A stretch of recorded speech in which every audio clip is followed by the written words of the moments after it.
político agitado, ex-presidente Jair Bolsonaro passa por audiência, começa a usar tornozeleira eletrônica e tem a sua casa investigada. E você vai ver também. Férias ativas e excesso de telas. Psicólogos e especialistas falam do uso abusivo pelas crianças. Continuam as brigas entre governo brasileiro e governo americano e a 25 de março está dentro do alvo.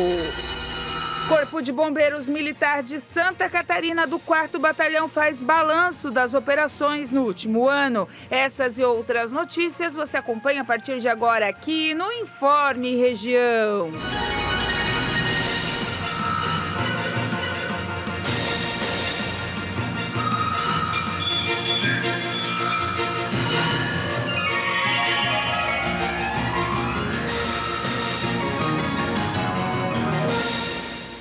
Olá, estamos chegando com mais uma edição do Informe Região, sexta-feira, 18 de julho de 2025, tempo firme, com vento aqui na região de Planalto, temperatura na casa dos seus 18, 19 graus, tá até quentinho, mas no vento bate aquele gelinho.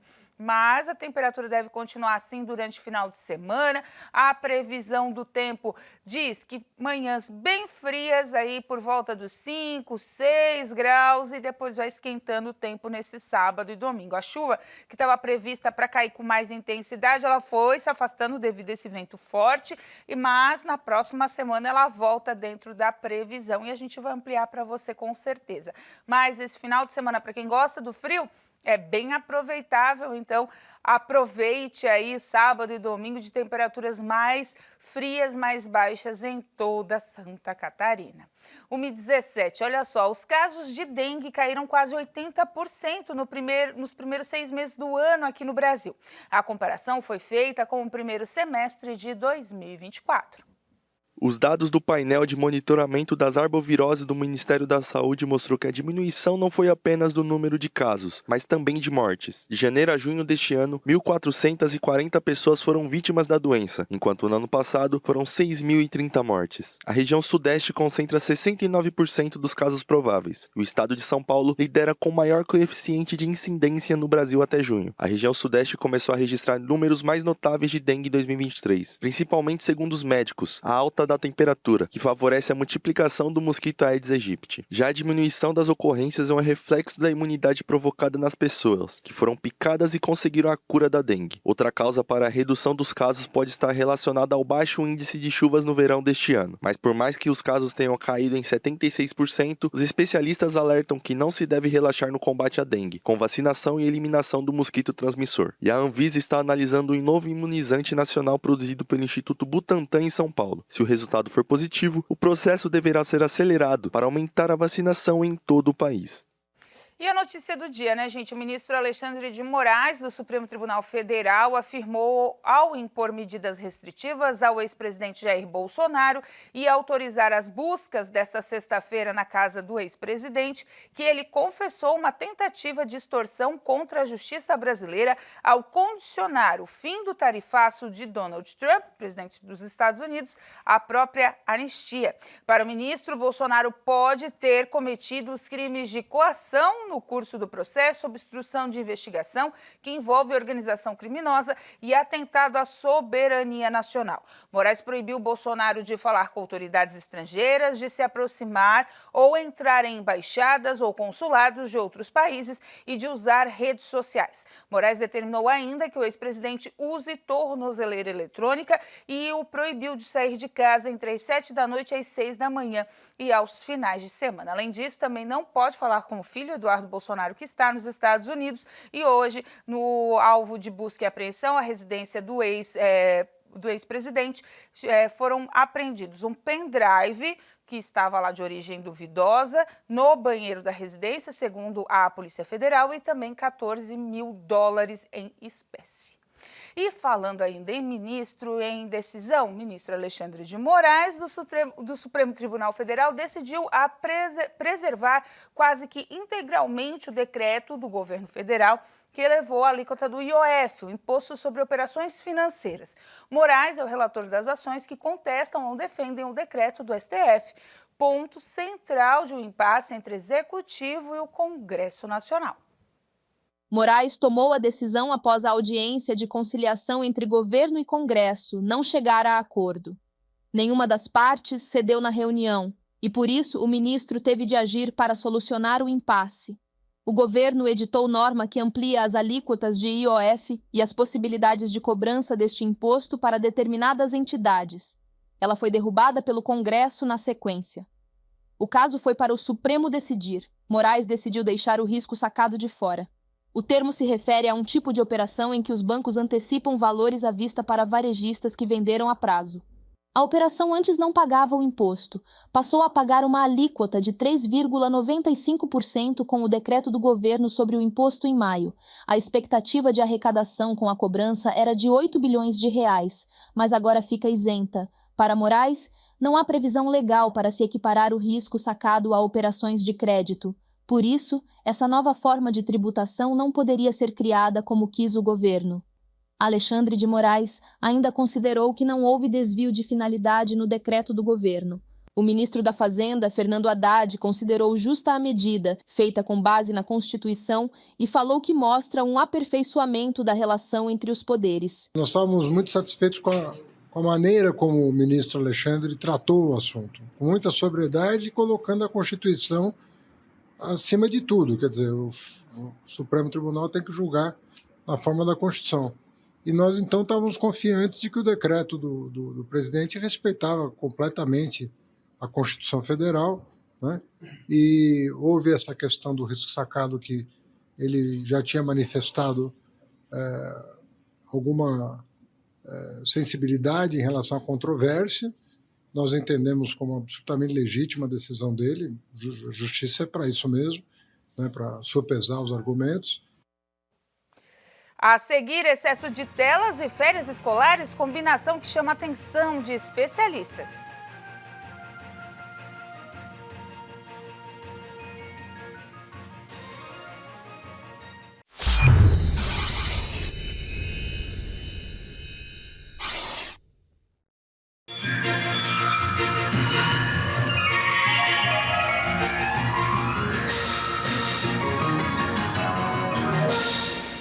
Uma da tarde, 26 minutos. Olha só, gente, muita gente daqui vai para lá, né? Os lojistas da Rua 25 de Março, na capital paulista, afirmam que o comércio irregular no local, com presença de produtos piratas, ocorre de forma pontual, né? Só em alguns lugares. E continuamente tem fiscalização por lá e é combatido pelos órgãos públicos. Tudo isso para rebater os Estados Unidos, que disseram nessa semana, né, que abriram uma investigação comercial sobre supostas práticas ilegais e desleais no Brasil, sendo que um dos alvos, além do Pix, é a 25 de março, falando sobre pirataria e que no Brasil aí isso domina. Mas os integrantes da 25 rebateram, porque tem pirataria também nos marketplaces comandados pelos Estados Unidos. A pirataria foi um dos argumentos do governo americano para investigar supostas práticas comerciais injustas do Brasil. Mas enquanto o documento do representante comercial de Donald Trump aponta para a Rua 25 de Março, autoridades brasileiras indicam que o problema hoje está na internet, incluindo em plataformas americanas. No ano passado, as apreensões da Agência Nacional de Telecomunicações, a Anatel, em e-commerces, avaliada em 24 milhões de reais, superaram as registradas em comércios físicos, que ficou em 18 milhões de reais. Atualmente, a Amazon, que já sofreu ameaças administrativas, é um dos sites que mais comercializa mercadorias ilegais. Segundo profissionais da Receita Federal, a fiscalização das operações realizadas pelas marketplaces são dificultadas devido ao esquema de transporte, onde há produtos de diferentes vendedores em um só veículo. Atualmente, a maioria das apreensões são feitas nas aduanas, fato que indica que os artigos pirateados vêm de fora do país. Para Elias Ambar, diretor da União dos Lojistas da 25 de Março, Univinco, a região é um dos maiores polos comerciais do país reunindo mais de 3 mil estabelecimentos formais que geram empregos, pagam impostos e oferecem produtos de qualidade para consumidores de todas as regiões do Brasil. Ambar se disse admirado pela 25 de março ter ganhado projeção, mas a região, que conta com quase 150 anos de atividades comerciais, distribui produtos da indústria nacional, que o consumidor compra e leva para casa. A 25 de março não comercializa produtos americanos. Ele refutou a fala de Trump, de que a região é o paraíso da pirataria. Na opinião de Ambar, a investigação visa, na verdade, averiguar se o tratamento dado pelo Brasil ao comércio digital e serviços de pagamento eletrônico onera ou restringe o comércio dos Estados Unidos. É, né? Olha só, a Fundação Municipal de Esportes aqui de Criciúma finalizou a terceira turma do curso de defesa pessoal para mulheres. Foram 20 mulheres que participaram desses 10 encontros, nos quais aprenderam aí as técnicas básicas para se defender de assédio ou agressão e evitar situações de perigo que possam causar insegurança. Algumas delas vão continuar nas aulas em uma turma de módulo avançado, o qual reúne alunas que aprenderam aí e também estão desenvolvendo, né, o desempenho do nível mais elevado dessa situação de defesa pessoal. No mês de agosto, a Fundação vai abrir uma nova turma de defesa pessoal iniciante. As aulas terão aí o seu começo em setembro. Então, já procure a Fundação Municipal de Esportes de Criciúma, se você está interessada, para deixar seu nome lá na lista, na pré-lista, porque já vai começar a inscrição e essas turmas estão enchendo rápido. Olha, já é a terceira, um sucesso. E então, boa iniciativa do município de Criciúma, que já está indo para outros municípios, alguns já vieram pegar exemplo e aí está ajudando bastante as mulheres. Que bom, boa iniciativa, parabéns à presidente Rubinalva. Olha só, com a chegada das férias escolares, a preocupação de especialistas é que as crianças abusem do uso de telas. Buscar alternativas para distrair a criançada é sempre uma boa opção. Durante as férias, gastar a energia da criançada é a melhor saída. O Rony é pai do Miguel e aproveita o tempo livre para levar o filho para brincar um pouco. Tem que dar um jeito de levar em algum lugar para brincar no parquinho, para gastar energia, porque só em casa não dá. Mas ele não nega que em outros momentos o filho gosta de ficar no celular, mas com uso bem controlado. A gente procura controlar porque faz mal, né? O mesmo acontece com a Miriam, que hoje usou o banco da praça para sentar com a avó e desenhar um pouco no que parece um tablet, mas não é. O celular é bem controlado. Às vezes é só um desenhinho na televisão, de vez em quando, e mais a brincadeira no quintal. Mesmo nas ruas, para onde se olha, o aparelho celular salta aos olhos, o que vai ao encontro de uma pesquisa que diz que o brasileiro gasta em média mais de 9 horas por dia em frente às telas. E para as crianças, anda fácil trocar brinquedos por tablets. Quando a gente fala de criança, a gente fala de uma criança que está em desenvolvimento. Então, hoje em dia, a gente vê a questão associada de um aumento de ansiedade, aumento de irritabilidade, aumento ali de reclusão social. Então, a gente percebe ali também aumento aparecendo transtorno de déficit de atenção, de questões de depressão também por conta da reclusão dessa criança no uso excessivo de telas. Quando a criança ela começa a ter o uso excessivo de telas, vai impactando também na questão da atenção dessa criança, do raciocínio, também na forma que ela vai absorver essas informações dentro de sala de aula. Então, a gente observa também crianças tendo dificuldade no aprendizado em sala de aula. Estudos mostram também como o uso excessivo de telas tem causado danos de forma diferente aos adolescentes. Eles estão ali na busca da sua identidade, na formação da sua personalidade, na busca de grupos, né, para se igualar, e acaba que quando a gente vai para a internet, a gente começa a ter acesso a informações que nem sempre são reais. É onde a gente vê um aumento de agressividade também durante a adolescência por conta do uso excessivo de telas. E basta acessar o celular uma vez para se gastar tempo com conteúdo desnecessário, principalmente no escuro. E é assim que as pessoas têm passado a maior parte do tempo em frente às telas, principalmente antes de dormir, quando a união é de um quarto escuro junto com o brilho da tela do aparelho celular. E isso tem causado, além de danos à saúde mental, também problemas à visão.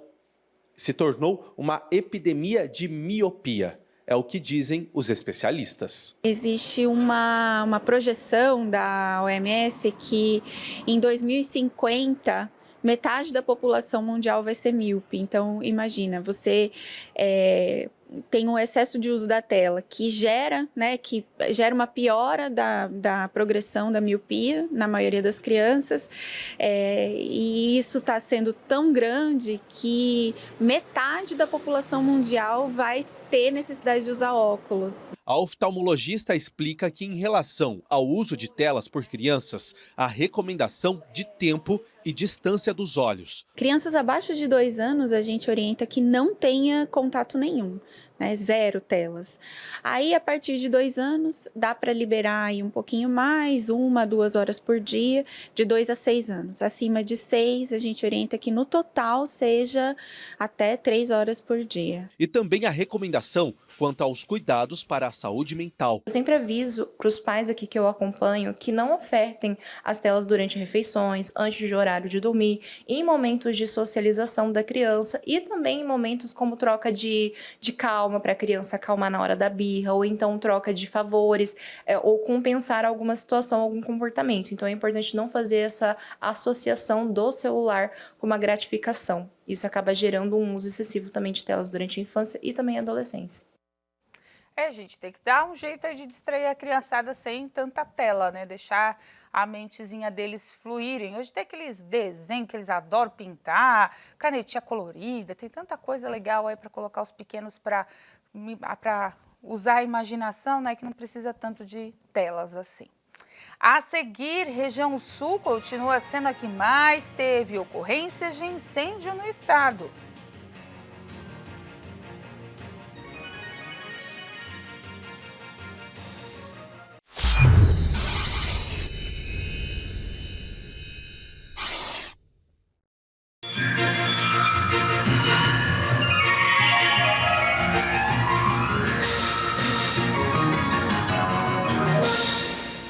De volta com o nosso último bloco do Informe Região. E olha só, gente, nessa semana, na Assembleia Legislativa, teve o primeiro seminário dos direitos do consumidor, que reuniu especialistas para debater os desafios e os avanços na proteção do cidadão. O evento contou, inclusive, com a presença do deputado federal Celso Russomano e outras autoridades na área e foi promovido pelo deputado estadual Mário Mota, do PSD.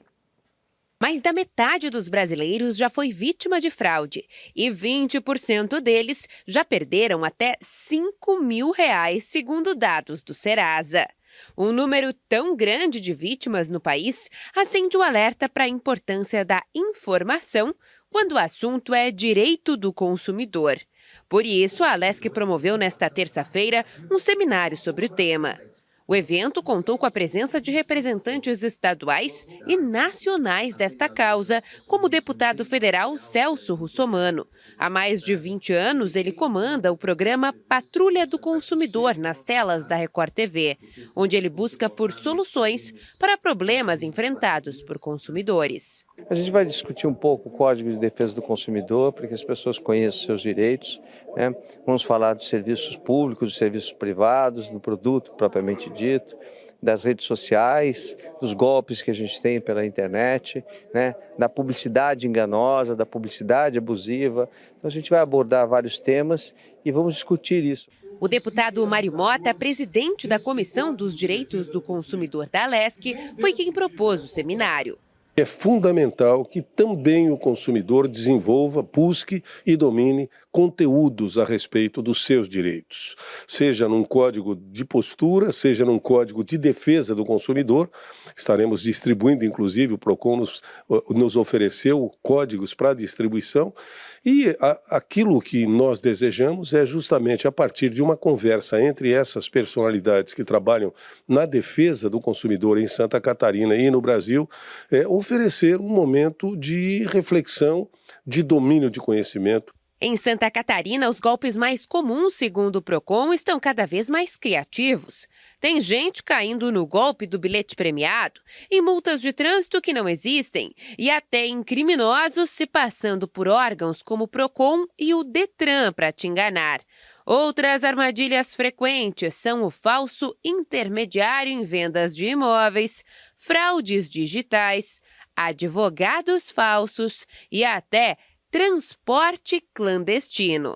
Para o catarinense é ainda mais importante entender o poder que tem este livrinho aqui. 180 municípios do nosso estado não têm sede do PROCON. E hoje nós temos recordes de reclamação em alguns setores, como telefonia, combustíveis e bancário.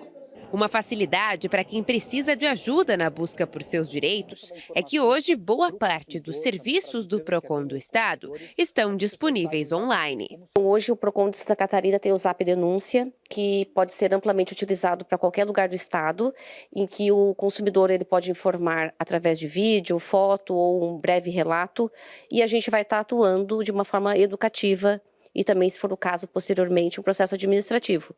E também no nosso site, o consumidor pode entrar e fazer a reclamação por ali e também denunciar da mesma forma. Procure sempre os seus direitos, né? Olha só, novos quartéis e recordes de atendimento de incêndios. O Corpo de Bombeiros da 4ª Região reuniu a imprensa para passar os números do último ano. O ano de 2024 foi marcado por uma intensa atividade para os nossos bombeiros militares do 4º Batalhão localizado em Criciúma, com números significativos de ocorrências, sendo mais uma vez o que mais teve chamados para combate a incêndios em todo o estado, somando 747 registros. Para manter a excelência em seus serviços, o 4º Batalhão teve investimentos e continua sua capacitação de militares e na aquisição também de novos equipamentos no último ano. Bem positivo porque atendemos inúmeras ocorrências com um tempo-resposta considerável, né? Isso garante uma segurança para a nossa população aqui da região e também nós tivemos alguns avanços com relação à abertura de quartéis, construção, então justamente para garantir uma segurança maior para a nossa população aqui do 4º Batalhão. As obras para ampliação dos atendimentos seguem constantes, tanto que nesse ano 2 unidades, uma em Cocal do Sul e outra em Uruçanga, devem ser entregues. A sede do 4º Batalhão tem a sua entrega prevista até o início de 2026. Ainda em Criciúma, a área cedida pela Prefeitura da antiga sede da Intendência do Rio Maina está em andamento e também deve ser um dos pontos que será entregue até o final deste ano. A agilização dos atendimentos no distrito e em outras localidades é a prioridade. É uma população muito grande naquela região, cerca de 60, 70 mil pessoas. E o objetivo de ter um posto avançado no Rio Maina é diminuir o tempo-resposta, então estar mais próximo da população. A gente tem uma área industrial grande lá naquele local, então diminuir o tempo-resposta para o atendimento de ocorrências naquela região. Cocal do Sul também é uma cidade que está em plena evolução, tanto industrial quanto de população, então tendo um quartel lá a gente dá uma segurança maior para a população, não só de Cocal do Sul, porque Cocal do Sul vai apoiar o município de Uruçanga, vai apoiar Criciúma, vai apoiar Morro da Fumaça. Então, com esses quartéis novos, com essa estrutura sendo formada, o objetivo sempre vai ser melhorar a segurança da população aqui da região, e isso vai trazer uma segurança muito maior. Mas 2 situações ainda não definidas na área chamam a atenção. Em 2 municípios, como Praia Grande e Balneário Arroio do Silva, ainda não possuem verbas para a construção das unidades, o que seria necessário devido à demanda que geram no local. Praia Grande, há cerca de 2, 3 anos, nós estamos verificando a possibilidade de uma instalação de um quartel lá. O que nós temos de concreto hoje? Nós temos um terreno que já foi cedido pela Prefeitura Municipal de Praia Grande e nós temos um projeto arquitetônico já aprovado para a execução de um quartel lá. Então nós temos em busca de recursos, né, para conseguir fazer uma licitação para, enfim, executar dentro do possível um quartel em Praia Grande, porque é uma demanda lá na região, né? Nós temos canyons, nós temos um ecoturismo muito importante lá, temos questões de alagamento naquele município, então se a gente conseguir colocar um quartel lá, a gente vai diminuir o tempo-resposta naquela região também. E Balneário Arroio do Silva também, né? Balneário Arroio do Silva também, nós temos projeto, um terreno, e aí, na mesma forma que Praia Grande, precisa de recursos para a execução do quartel. O 4º Batalhão de Bombeiros Militar abrange 25 cidades no sul catarinense e conta com 9 unidades operacionais, 3 unidades isoladas e o batalhão possui um efetivo de 187 bombeiros militares, 363 comunitários ativos na região.